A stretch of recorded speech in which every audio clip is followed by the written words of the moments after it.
ओम शांति। आप सभी को बहुत बहुत स्वागत है और हार्दिक अभिनंदन है। आज हम पढ़ने जा रहे हैं साकार मुरली 15 फरवरी 2021 पार्ट 9। रिवाइज करते हैं कल पार्ट 8 की मुरली के ऊपर कि कल हमने जाना कि आत्मा स्टार मिसल है, दो भ्रुकुटी के बीच में रहती है। आत्मा को देखने के लिए, जानने के लिए वैज्ञानिक भी बहुत प्रयास किए हैं, लेकिन किसी को उसके बारे में कुछ पता नहीं पड़ पाया है। तो बाबा बताते हैं कि मैं ही परमपिता परमात्मा हूँ, मैं तुम्हें दिव्य दृष्टि देता हूँ। उसके कारण हम आत्मा को भी अनुभव कर पाते हैं और परमात्मा को भी अनुभव कर पाते हैं। तो आज मीठे मीठे बाबा की मीठी मुरली सुनते हैं। स्वयं ज्ञान सागर पतित पावन त्रिमूर्ति श्री भगवान हुआ आज। जैसे आत्मा आकर शरीर में प्रवेश करती है, पता थोड़ी पड़ता है। अब तुम भी जानते हो बाबा कैसे प्रवेश कर बोलते हैं जी। तो बाबा बताते हैं कि आत्मा कब शरीर में आ जाती है, माता को भी पता नहीं पड़ता है। अगर हम प्रेग्नेंट वुमेन को पूछें कि आपको कब ये फीलिंग आती है, तो जनरली वो बताते हैं कि चौथे महीने के बाद ही उनको कुछ बच्चे की एक्टिविटीज़ का कुछ पता चलता है। पहले 3 मंथ उनको कुछ पता ही नहीं चलता, क्योंकि उस समय शरीर का फाउंडेशन क्रिएट होता है। जब तक शरीर थोड़ा सा न बन जाए तो आत्मा कैसे प्रवेश करे। तो चौथे से 5वें महीने के अंदर ही आत्मा की प्रवेशता होती है, और एक्यूरेट टाइम पे किसी को पता नहीं चलता कि किस समय आई। जब वो एक्टिविटी थोड़ा बहुत करना स्टार्ट होता है तब पता चलता है। वैसे ही किसी शरीर में जब प्रेतात्मा प्रवेश करती है तो पहले पता ही नहीं चलता, लेकिन हाँ फिर इनकी कुछ एक्टिविटी अलग टाइप की होने लग जाती है, तब थोड़ा सा डाउट्स आता है कि हाँ ये तो ऐसे बिहेव नहीं करते थे, ऐसे कैसे करते हैं। फिर कुछ ना कुछ उसको प्रोसेस के हिसाब से देखते हैं, राइट। वैसे ही बाबा भी बताते हैं कि अब तुम भी जानते हो बाबा कैसे प्रवेश कर बोलते हैं। तो बाबा हमें ये निश्चय दिलाने की कोशिश कर रहे हैं, जैसे वो आत्मा प्रवेश करते तो हमें पता नहीं चलता, वैसे ही बाबा बोलते हैं कि मैं भी आत्मा ही हूँ। हाँ परम आत्मा हूँ, क्योंकि गुणों में परम हूँ, लेकिन आत्मा की तरह स्टार मिसल हूँ। मैं भी जब शरीर में प्रवेश करता हूँ तो किसी को पता थोड़ी चलता है कि मैं आया हूँ। कैसे पता चलता है? भगवान के ज्ञान से पता चलता है। ये जो वर्षन जो मुंह से निकलते हैं, इस टाइप के वर्षन भगवान के सिवाय कोई बोल नहीं सकते। यही हमको सबसे बड़ा निश्चय क्रिएट कराता है। आज मैं अपने आप सभी को अपना अनुभव शेयर करना चाहूँगा। जब मैं माउंट आबू में गया, कुछ साल पहले की बात है, बाबा मिलन का जो प्रोग्राम होता है। आगे तो बाबा अप टू 1969 तक ब्रह्मा बाबा के शरीर में आते थे, फिर गुलजार दादी के शरीर में। तो जब बाबा मिलन का प्रोग्राम था तो मैंने क्या अनुभव किया कि जब बाबा दादी के शरीर में प्रवेश करते हैं, दादी आ जाती है तब कुछ पता नहीं चलता, लेकिन जब प्रवेश करती है तो एक ओरा मैंने देखा, एक बहुत बड़ा ओरा मेरे को दिखाई दिया। और मैंने जिस जगह पे बैठा हुआ था वहाँ पे मेरे को बाबा को देखने में, मैंने वो स्टेज देखने में मेरे को गर्दन को टेढ़ा करना पड़ रहा था, और मैंने करीब 2 घंटा तक गर्दन को टेढ़ा करके बाबा की वाणी सुनी। मेरे को कुछ फीलिंग ही नहीं आई। मैंने सोचा था मैं कुछ डायरी में लिखूंगा, लिखने की भी मैंने इच्छा नहीं हो रही थी। इतना आनंद मिल रहा था, इतना ज्ञान सुन रहा था, इतने अतीन्द्र सुख का अनुभव हो रहा था। ऐसे हम बैठे थे, 4-5 घंटा से बैठे हुए थे, लेकिन जब बाबा का प्रवेशता हुई तो कोई थकान नहीं। मैंने वो हॉल में इतना सुंदर वाइब्रेशंस और इतनी शांति और अतीन्द्र सुख की अनुभूति जो अवर्णनीय है। मैंने इतनी खुशी की अनुभूति होती है, इतनी खुशी। आप सोचिए गर्दन टेढ़ा करके आप 2 घंटा तक बैठते हैं और उसमें आपको आनंद लगता है, खुशी लगती है, तो ये एक बहुत ही अलौकिक अनुभव होता है। तो अनुभव से ही हम एक्सपीरियंस कर सकते हैं। परमात्मा तो कोई देखने की चीज़ है नहीं। हम अपने आप आत्मा को ही हम देख नहीं सकते, तो परमात्मा को, उस ज्योति को कैसे देखें। लेकिन हाँ, जब उनकी प्रवेशता होती है तो वायुमंडल का चेंजेस, वाणी जिस हिसाब से चलती है, तो इस सब से ही हमें अनुभव होता है कि यस, ये परमात्मा का कार्य चल रहा है और अभी ही वो समय है जब परमात्मा का कार्य होता है। अगर ये चीज़ हमारे अंदर क्लैरिटी नहीं होती है तो ज्ञान का मज़ा नहीं आएगा। तो पहली चीज़ यही है कि वाणी स्वयं परमपिता परमात्मा की मुख के, ब्रह्मा मुख द्वारा, या बोल सकते हैं गुलजार दादी के मुख के द्वारा जो ज्ञान दे रहे हैं वो परमात्मा का ज्ञान है। ये निश्चय पहले होने की ज़रूरत है।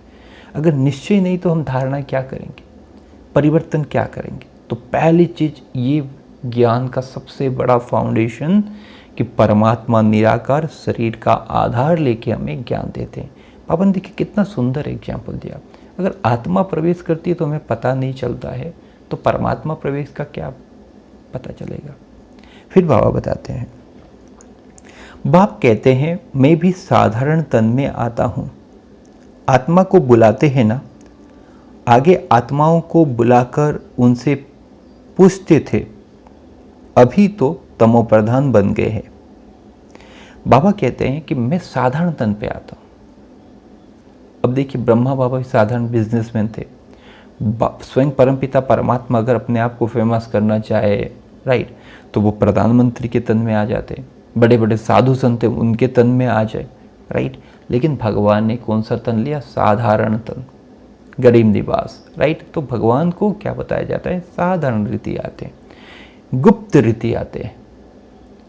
क्योंकि आज तो मीडिया इतनी स्ट्रांग है, अगर पता चल जाए तो भीड़ लग जाए। लेकिन जिनका जिस समय भाग्य होता है भगवान से मिलने का, वो उस समय वो ज्योति जग जाती है और वो आनंद की प्राप्त करते हैं, राइट। तो यही गुप्त रीति इसलिए बताता है, करोड़ों में कोई, कोई में कोई भगवान को जान सकते हैं। तो बाबा बताते हैं कि मैं साधारण तन में आता हूँ।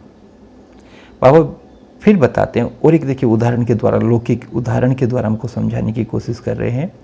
आत्मा को बुलाते हैं ना, जैसे कि वही आत्मा शरीर छोड़ती है, फिर 11-12 दिन के जब उनका अंतिम क्रिया की जाती है, श्राद्ध वगैरह होता है, तो आगे क्या होता था, जो ब्राह्मण होते थे वो उस आत्मा को बुलाते थे अपने शरीर में, बुला के फिर पूछते थे आपकी क्या इच्छा रही है, अब आपको दूसरे शरीर में जाने का टाइम आ गया, अब आपकी क्या मनोकामना है, आप बताइए।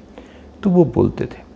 लेकिन बाबा बताते हैं कि अभी तो तमोप्रधान बन गए, आगे वो पावर थी, ब्राह्मण में भी वो पवित्रता थी, अन्न शुद्धि था, लेकिन आज वो हर व्यक्ति तमोप्रधान होने के कारण उस आत्मा को बुलाना इतना वो संभव नहीं रहा, राइट।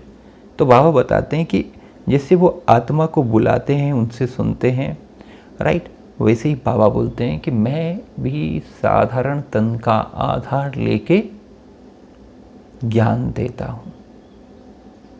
फिर बाबा कहते हैं, बाबा आते ही इसीलिए है कि हम जाकर पतितों को पावन बनाएं।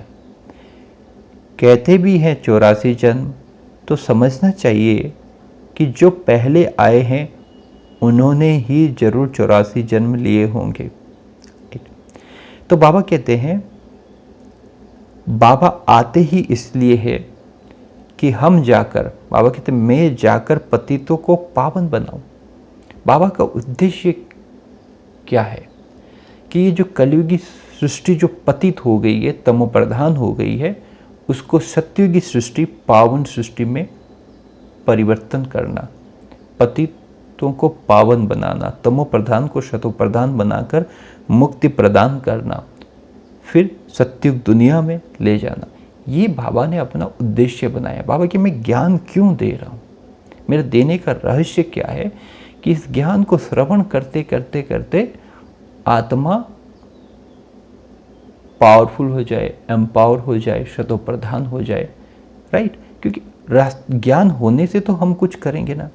अज्ञान वशीभूत हम तो द्वापर युग से बहुत सारे यज्ञ तप कर ही रहे हैं, लेकिन भगवान कहते हैं कि ज्ञान एक बहुत बड़ा तप है। ज्ञान से हमें रियलाइजेशन होती है और फिर वो परिवर्तन के रूप लेता है। फिर बाबा और एक गुह्य रहस्य यहाँ पे बता रहे हैं। बाबा कहते हैं 84 जन्म, वर्णित है 84 जन्म। तो समझना चाहिए कि पहले आए हैं उन्होंने ही जरूर 84 जन्म लिए होंगे। देखिए, इसको समझना है हमें। जैसे कल परसों की वीडियो में मैंने बात किया, जब कलयुग का महाविनाश होगा, राइट, सभी आत्माएं, चाहे 750, 800, 900 करोड़ जो जितनी भी इस समय आत्मा होंगी, वो सब परमधाम में चले जाएंगे। और वहाँ से सिलेक्टेड आत्माएं, राइट, जो अपने आप को जितना एम्पावर कर पाएँ, वो 9 लाख आत्माएं स्टार्टिंग में आएंगे सतयुग में। वही स्टार्टिंग आत्मा ही टोटल 84 जन्म लेती है, क्योंकि सतयुग का 8 जन्म, त्रेतायुग का 12 जन्म, द्वापर युग का 21 जन्म, कलयुग का 42 जन्म, संगम का 1 जन्म, तो टोटल 84 जन्म। लेकिन सोचिए, जो त्रेता युग में आता होंगे तो उनके कितने 8 जन्म कम हो गए, तो कितने हो गए, नियर अबाउट 76। और जो द्वापर युग में आते होंगे उनके और 20 जन्म कम हो गए, जो कलयुग में आते होंगे और। तो वैसे ही जैसे फिल्म का होता है ना, हीरो हीरोइन स्टार्टिंग से आते हैं, फिर बाद में जो आते हैं उनका पार्ट धीरे धीरे कम होता जाता है। वैसे ही जो सतयुग में स्टार्टिंग में आते हैं वो पूरी तरह से सतयुग का सुख लेते हैं, त्रेतायुग का सुख लेते हैं, लेकिन जो आते ही कलयुग में वो दुख की दुनिया ही देखते हैं। इसीलिए बाबा बताते हैं कि हमें लक्ष्य रखना चाहिए कि हम सतयुग में जाएं और पूरी तरह से इस ड्रामा का सुख शांति का सबको अनुभव करें, राइट, देवी देवताओं की दुनिया को अनुभव करें। दुख की दुनिया में आए तो क्या फ़ायदा हुआ, सुख भोग के फिर दुख आए तो अलग चीज़ है, न सुख भोगा न दुख की दुनिया में आए, राइट। तो बाबा इसीलिए बताते हैं कि ये है 84 और जो स्टार्टिंग में आते हैं, तो हम सभी का लक्ष्य रहना चाहिए कि हम सतयुग के स्टार्टिंग में आए, लक्ष्मी नारायण के राज्य में आए, संपूर्ण सुख का अनुभव करें। फिर बाबा बताते हैं, अब बाप समझाते हैं, तुमको स्वर्ग में भेजा था, तुमने जाकर राज्य किया, तुम भारतवासियों को स्वर्ग में भेजा था, राजयोग सिखाया था संगम पर। बाप कहते हैं, मैं कल्प के संगम युगे आता हूँ। तो बाबा यहाँ पे बताते हैं कि मैंने तुम्हें स्वर्ग में भेजा था, राइट। मैं इस कल्प के पिछले कल्प में जब आया था, मैं तुम्हें स्वर्ग में भेजा था और मैंने ही तुम्हें राज्य भाग्य दिया था, सतयुग का राज्य भाग्य मैंने तुम्हें दिया था। जितने भी भारतवासियों जो ने राज्य किया था तो मैंने ही दिया था। जैसे कि वो अभी प्रेजेंट समय चल रहा जो पास्ट हो गया है, कि बाबा ऐसे ही कलयुग के अंत में आते हैं, हमको सतयुग की भाग्य देते हैं। लेकिन बाबा ये भी बहुत मुरलियों में पूछते हैं कि मैंने भाग्य दिया था, आज तुम कंगाल बन के हो, मैं तो तुम्हें सिरताज बना के गया था, डबल सिरताज बने थे, विश्व के मालिक बने थे, आज तुम इतने गरीब हो गए हो। कारण क्या है कि हम बाबा को भूल गए, पतित बन गए, तो आज हमारे पास कुछ भी नहीं रहा, राइट। तो बाबा हमें स्मृति में दिलाते हैं कि ये नई बात नहीं है, हर कल्प में तुम्हें स्वर्ग सतयुग दुनिया का राज्य सिंहासन देता हूँ। राजयोग सिखाया था, कहाँ, कब, संगम पर। राजयोग मीन्स परमात्मा के साथ योग लगाना, जिसको प्राचीन योग कहते हैं, और जिसके कारण हम अपने कर्मेंद्रियों पर भी राजा बनते हैं और भविष्य सृष्टि के भी राजा बनते हैं। इसलिए इसको राजयोग बताया गया है, राज विद्या है परमात्मा की। तो बाबा कहते हैं, मैं कल्प के संगम युग में आता हूँ, हर कल्प के संगम युग में मैं आकर ये कार्य करता हूँ, और जो कार्य अभी चल ही रहा है, राइट।